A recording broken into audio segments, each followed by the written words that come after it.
So, testing job runs. As I mentioned, you don't want to sort of write your job for the first time for an arbitrary uh, setup and then burn through a couple of million service units. Because it might be that if you used a slightly different configuration, it could have done it in 500,000 service units. Because the performance and the efficiencies will vary depending on how you deploy those processes and threads onto the supercomputer. And so we'll just very quickly and briefly have a look through what that means. So how do we know what to ask for? How do we make sure we're making optimal use of the resources? And so this is something that you want to do before running a production job for the first time, because you don't want to burn allocation unnecessarily. But it's also a really important part if you do go on to need large amounts of time and go through our merit allocation process. There is these annual calls for time. So we've just concluded the call for the time in 2025 next year. And the allocation committees are meeting to decide who of the people that applied and had their proposals independently peer reviewed and ranked, who's going to get the allocation for the next year. Part of that review process was looking at if someone was saying, I'm going to need 10 million service units, how confident is the reviewer that they actually need 10 million? How do you know? Could you have done less? And so it's really important that if you are preparing for a merit allocation application, that you have done scaling tests and can provide graphs of your scaling test to say, hey, I've actually taken a scaled down version of my problem and run it on 1 node, 5 nodes, 10 nodes, 20 nodes, and so on. And this is the graph of the efficiency. And based on that, the most efficient scale to run it at is so many nodes. And this is the science I need to get done. And so I need to run so many lots of this. And so when I multiply that all together, this is how much time I need. And that goes down a lot better with a reviewer than I think I need 10 million. It's providing that confidence that you're actually using the resources well and it's not going to waste. Some tips. When you're testing a job for the first time, you definitely want to read through and understand every line of your script. If you've copied it from a template, make sure you understand what everything does.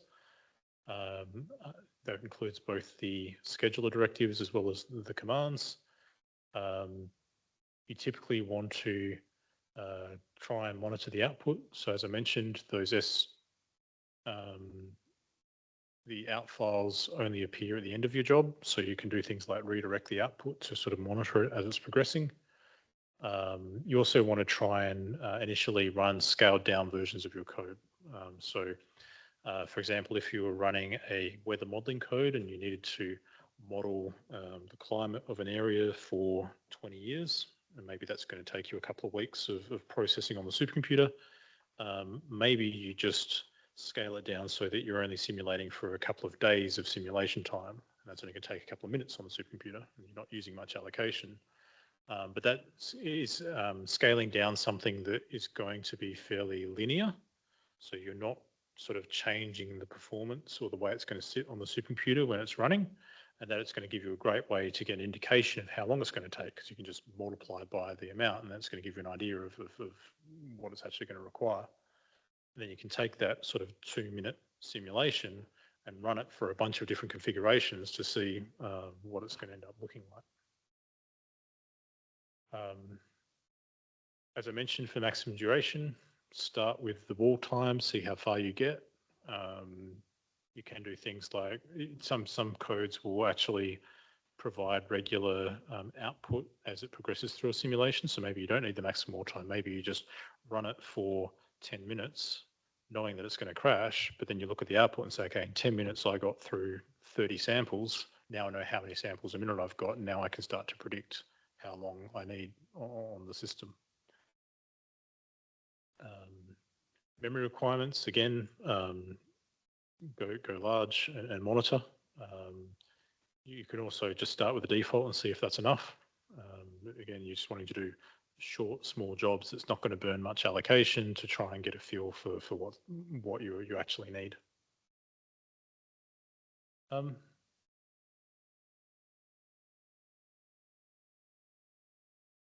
think I talked about scaling down the length. So for that weather modeling code, what you wouldn't do is scale down the resolution of the mesh. That's going to really change the distribution of the communication patterns, and it's going to be non-linear in terms of trying to scale that back up again to make an estimate of how long it's going to take. So you really want to identify linear things, and often that's time steps in order to scale down for those test cases. For scaling,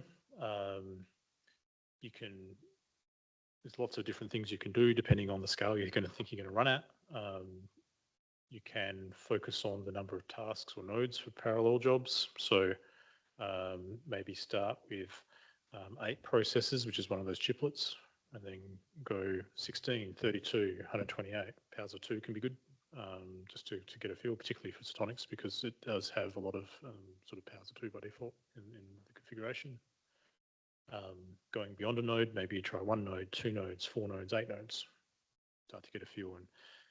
And you can watch, if you're getting perfect linear scaling up to 8 nodes, you keep going. If you find that your scaling suddenly starting to drop off, then there's not much point going further, because it's probably not going to get better after that point.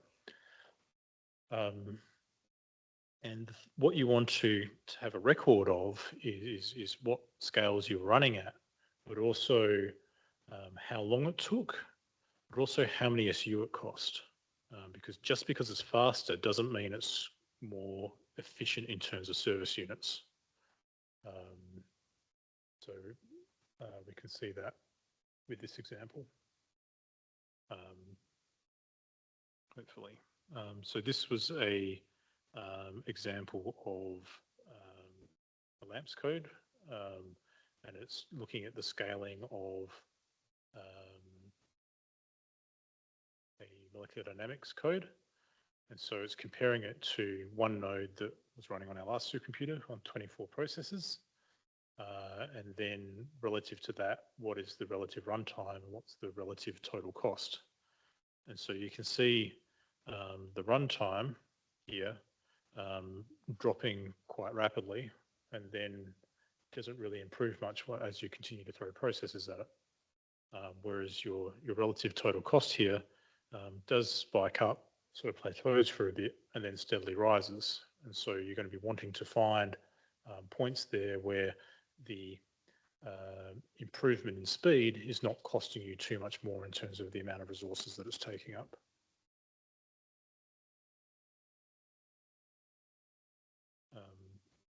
So when you look at scaling, there's 2 types of scaling that you talk about in high performance computing. Weak scaling, which is where you're increasing the size of the problem with the scaling. So if you're throwing twice the number of nodes at it, maybe you're simulating for weather modeling a grid that's twice as big. Whereas strong scaling is where you take the same problem and you parallelize it. And typically strong scaling is a bit harder, because as you subdivide your grid more and more and more, you end up with more and more communication. So you tend to find that your efficiency starts to drop off as you get more and more divided. So having a code that strong scales well is a lot rarer. And we talked about speed up versus efficiency. So this is an example of what you'd be graphing for your strong scaling speed up, for example. You can see the dotted line there is perfect.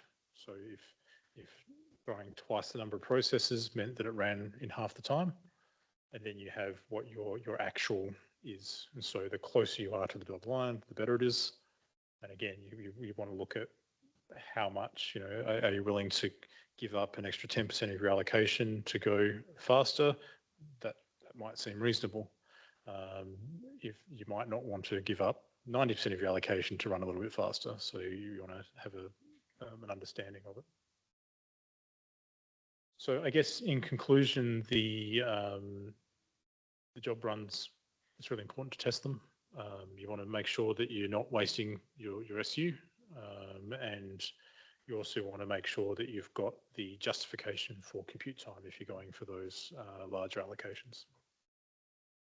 So I think Christian has one more module for us on using Acacia. Were there any questions on any of that?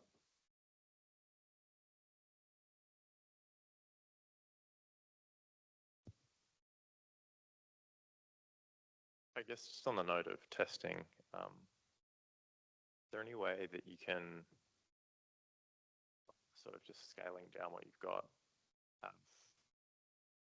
for lack of a better phrase, like some kind of dry run? I'm guessing, yeah.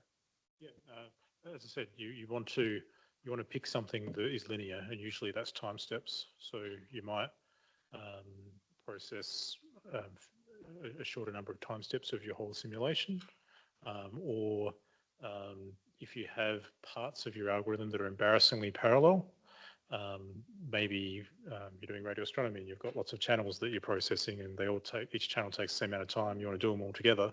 Maybe you just process one channel and see how long that takes. Thank you. I know your brain must be already fried by now. One last module. I'll go quickly through it.